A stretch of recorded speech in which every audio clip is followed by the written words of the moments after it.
kulan wanaagsan oo xiiso leh asxaabteeda qiimaha badan ku soo dhawaada YouTube channelkeena waa mar kale waxaan doonayaa inaan kaga hadlo muuqaalkan maanta ugu dambeyn walaalkeena Asad Xaajiyo oo xiray 800,000 oo subscribers YouTube-ka ah muuqaalkeenan haddaba inta uu socdo ayaynu ku eegi doonaa marxaladihii uu soo maray Asad Xaajiyo 100,000 markii uu dabaaldegay ilaa iyo maanta oo uu dabaaldegay 800,000 oo subscribers YouTube-ka ah ku soo dhawaada YouTube channelkeena haddii ay tahay markii kugu horeysay aad muuqaal ka daawanaysa fadlan channelka subscribe dhaho gambaleelkana furo inagu soo biir mahadsan I'm black and I'm back.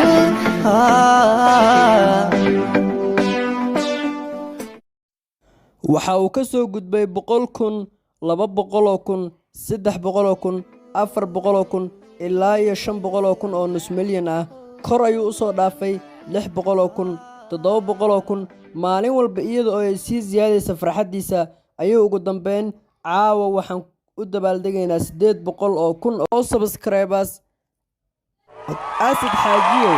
oo dadka badankood YouTube-ka isticmaalay ay yaqaanaan ayaa muddo sanadaha ku jira bartaan YouTube-ka isaga oo ku soo gudbiyo hadba fikrado kala duwan kuwaasi oo qaarna ku madadaaliya bulshada qaarna uu ku wacyigeliyo kama sheekeynayna maanta taariikhdiisa Asad Xaajiyo oo waad wada taqaanaan badankiina muhiimna ma sii aha inaynu ka sheekayno taariikhda Asad Xaajiyo balse kaliya muuqaalkan waxaynu u soo gudbinaynaa ayaa ah inaynu la qaybsano walaalkeen Asad Xaajiyo farxadda ah in 800,000 subscribers ugu dambeyn caawa oo ah habeen khamiis ah ay u xirmatay okay bal daawade wax yar ila daawo qaabkii ugu dabaaldegi jiray 100,000 ilaa 800,000 taasi oo mid walba marka uu gaaro uu soo bandhigi jiray dareenkiisa cajiibka ah soonidana ay ka muuqato